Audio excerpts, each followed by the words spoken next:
नमस्कार, एक मुलाकात कार्यक्रम में आप सभी दर्शकों का हार्दिक स्वागत है। लीजिए आज आपकी मुलाकात एक संत से करवाते हैं।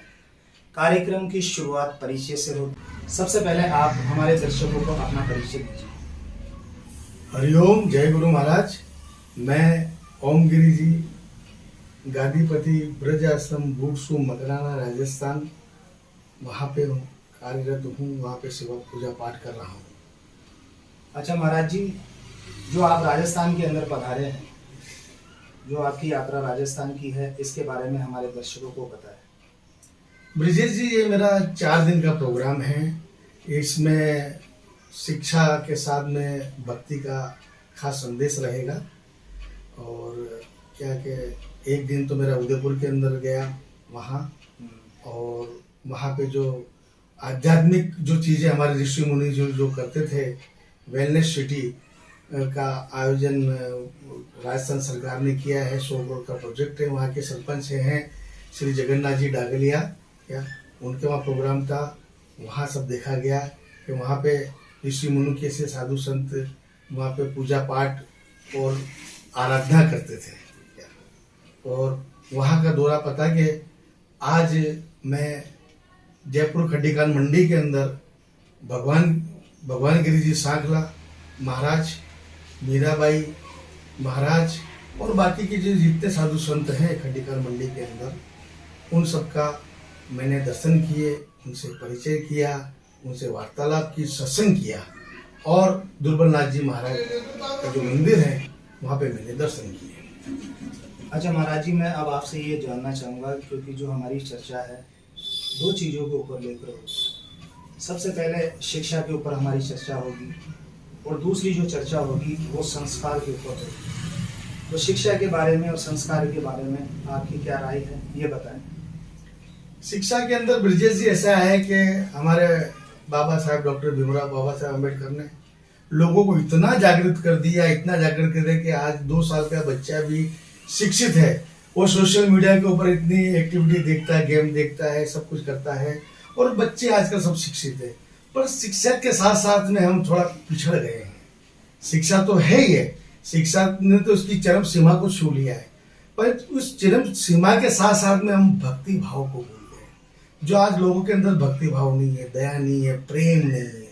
दया भाव और प्रेम कब रहेगा? जब तुम्हारे अंदर भक्ति होगी, तुम्हारे अंदर सद्गुण होगा, तुम अपने माता पिता की सेवा करोगे, सद्गुणों का तुम उनके विचारों पे चलोगे, तब होगा। क्या शिक्षा की कमी डॉक्टर बाबा साहब भीमराव अम्बेडकर ने इस हमारे भारत के अंदर, पूरी दुनिया के अंदर बहुत व्याप्त किया है, और जो बहुत चरम सीमा में पहुंच गया, उसकी कोई सीमा नहीं। पर आज मुझे दुख हो रहा है समाज के अंदर कि शिक्षा के साथ में आज भक्ति का बहुत अभाव है। मुझे दुख है कि लोग जागृत बने, सुबह उठें, अपने माता पिता के पैर छुएं और 10-15 मिनट भक्ति भाव में लग जाए। जो भी सदगुरु को मानो, जो भी भगवान को मानो, सबसे पहले गुरु अपने माता पिता है, फिर अपने गुरुदेव हैं, या फिर अपने इष्ट देव की पूजा करो। क्यों? भक्ति से ही आपको सद्विचार मिलेंगे, शिक्षा से नहीं मिलेगा। शिक्षा से तो आप गूगल में चले जाओ, आपको हर चीज का रिकॉर्ड मिल जाएगा, लेकिन संस्कार तो आपको भक्ति भाव से ही मिलेंगे ब्रजेश जी। तो मैं आपके चैनल के माध्यम से दर्शकों को ये बताना चाहता हूँ कि आप शिक्षा के साथ साथ में जरा भक्ति और लोगों को भगवान के प्रति जागृति, गुरुओं के प्रति जागृति, बड़ों का आदर सम्मान, ये सब होना जरूरी है। आपका कहने का मतलब यही है कि शिक्षा के साथ साथ इंसान को भक्ति जरूर करनी चाहिए, लेकिन आजकल के जो युवा है वो भक्ति की तरफ जा ही नहीं पा रहे हैं। तो महाराज जी, ऐसे में क्या उपाय है? क्योंकि जो भी इंसान है शिक्षित तो बन रहा है, ये बहुत अच्छी बात है, क्योंकि पहले हमें पढ़ने का अधिकार भी नहीं था।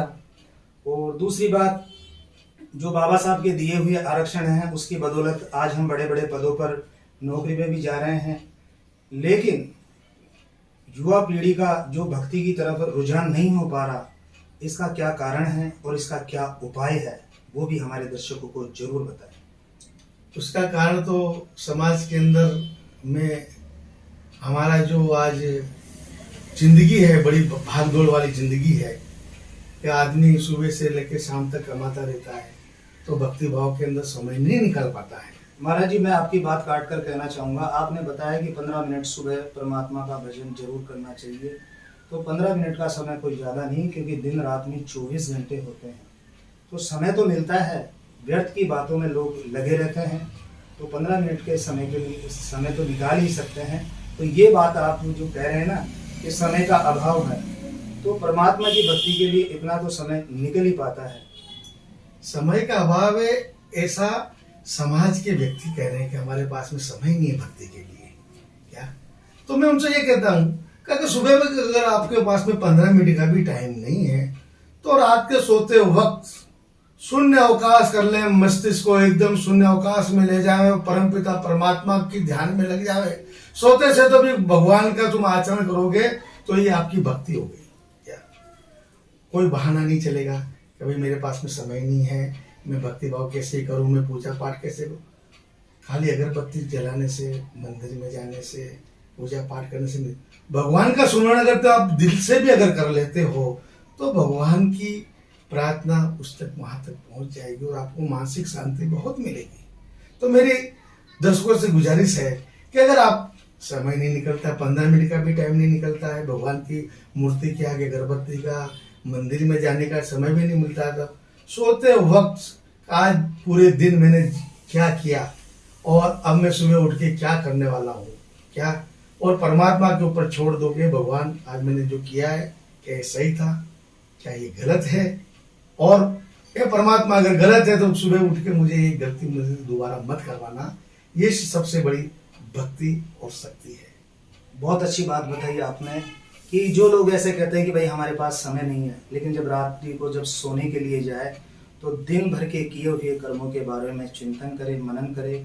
अगर कहीं कोई गलती हो गई तो उसकी गलती के लिए परमात्मा से माफ़ी भी मांगे। ये महाराज श्री का कहना है। महाराज जी, बाबा साहब भीमराव अंबेडकर जी के बारे में आपके क्या विचार है, वो भी आप बताएं। बाबा साहब की तुलना तो किसी से हो ही नहीं सकती। आज अंतर्राष्ट्रीय स्तर के ऊपर जितनी भारी भारी जो कॉलेजें हैं उनके ऊपर बाबा साहेब के थीसिस लिखी गए हैं, पढ़ाए जाते हैं, उनकी मूर्तियां हैं, उनके पोस्टर हैं, उनके सिद्धांतों पे चले जाते हैं। बाबा साहेब ने हमको शिक्षित बहुत कर दिया, क्या, और वो शिक्षा का आज असर हम छोटे बच्चों के मोबाइल पर भी देख रहे हैं कि छोटे बच्चे मोबाइल भी चलाना सीख रहे हैं, उसके ऊपर जागृत भी हैं, सब कुछ है।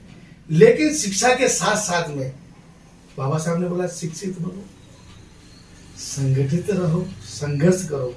पर कुछ लोग संगठित भी नहीं हो रहे हैं और संघर्ष अपने आप अंदर अंदर कर रहे हैं। तो मैं उनसे हाथ जोड़ से नम्र निवेदन ये करता हूं कि आप संगठन जहां बताना है वहां संगठन बताइए, संघर्ष जहां करना वहां संघर्ष कीजिए। संघर्ष आप अपनी गरीबी पे कीजिए, आप अपने विचारों पे संघर्ष कीजिए, आपकी जो मानसिकता है उसके ऊपर संघर्ष कीजिए कि जो मैं किस मार्ग पे जा रहा हूं। क्या बाबा साहब ने हमको शिक्षा के साथ साथ में उन्होंने ज्ञान की भी बात, भक्ति की बात बोली।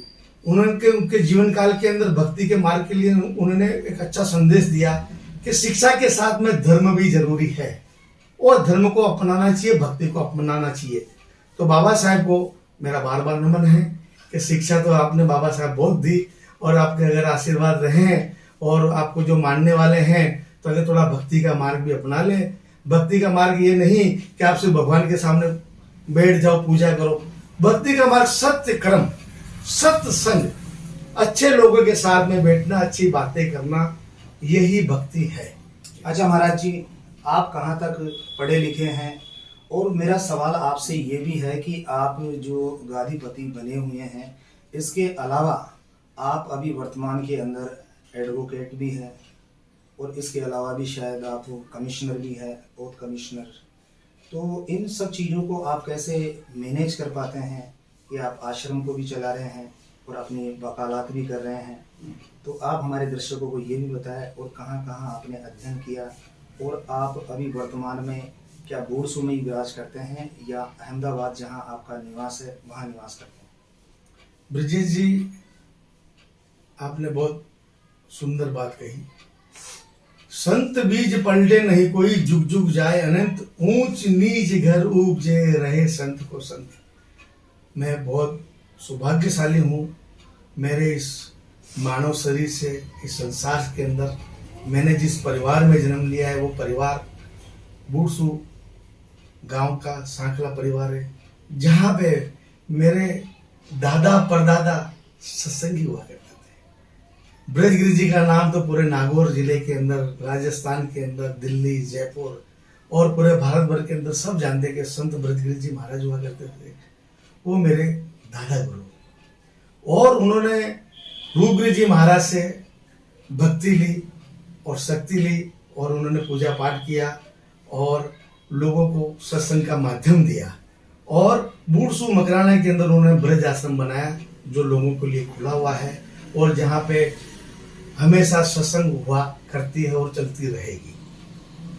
उनके स्वर्गवास के बाद में ये जो वंश परंपरागत है वो भक्ति हमारे स्वर्गीय पिताश्री संत मदन गिरी जी महाराज, क्या उन्होंने उनकी बहुत ही तन मन धन से सेवा करी। जब तक कि उन्होंने हम बच्चों को और हमारी मम्मी को भी एक बार त्याग करना पड़ा, तो एक बार उन्होंने त्याग भी कर दिया, लेकिन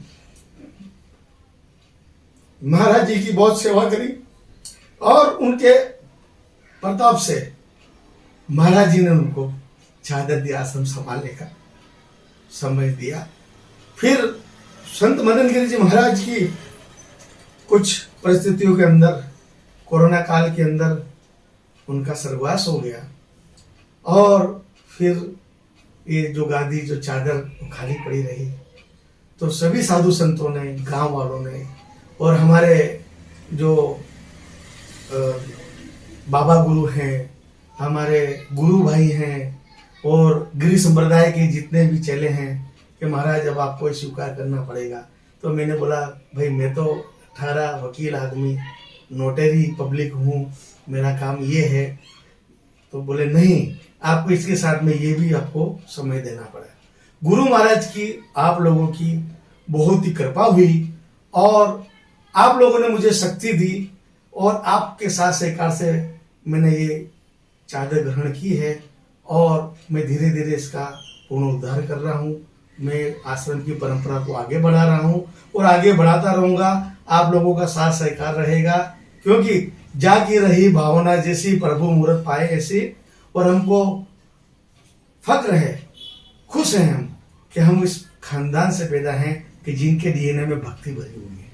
ठीक है महाराज जी, बहुत बहुत धन्यवाद। कुल मिलाकर बात ऐसी है कि आप अपनी वकालत के कार्य को भी कर रहे हैं, और जैसे ही आपको समय मिलता है तो आप बूढ़सू में जो ब्रज आश्रम है आप उसको भी संभालते हैं। मेरा अगला सवाल अब आपसे यही है कि इंसान भक्ति कर रहा है, आज का युवा भी भक्ति करता है, ऐसा नहीं कि भक्ति नहीं कर रहा, लेकिन भक्ति करते हुए अगर कोई भी इंसान पाप कर्म कर रहा है तो क्या वो सुख शांति पूर्वक अपना जीवन गुजारेगा, और क्या वो भवसागर से पार हो जाएगा?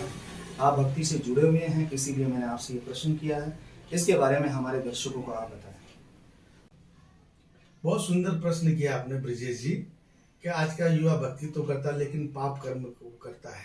तो मेरे से उन युवाओं से, उन माताओं से, बहनों से, बच्चों से निवेदन है कि भक्ति के साथ साथ में आप सत्कर्म करो, पाप कर्म बिल्कुल मत करो, क्योंकि पापों की सजा एक तो आप खुद जानते हैं और परमात्मा जानता है उसकी कब मिलेगी, क्योंकि उसकी लाठी के अंदर आवाज नहीं है, देर है अंधेर नहीं है। इसलिए हमेशा सत्य कर्म करें और पूजा पाठ करें, भक्ति भाव में लगे रहें और सत्य कर्म करें।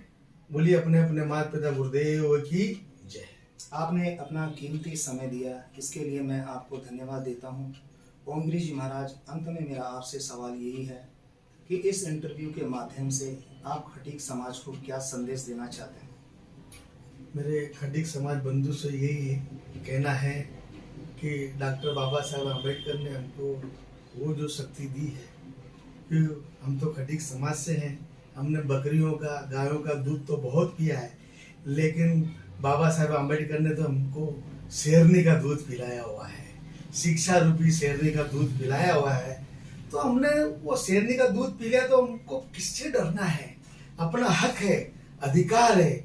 आओ आगे बढ़ो, पढ़ो और अपना हक लो और समाज को सुधारो और भक्ति भाव में रहो।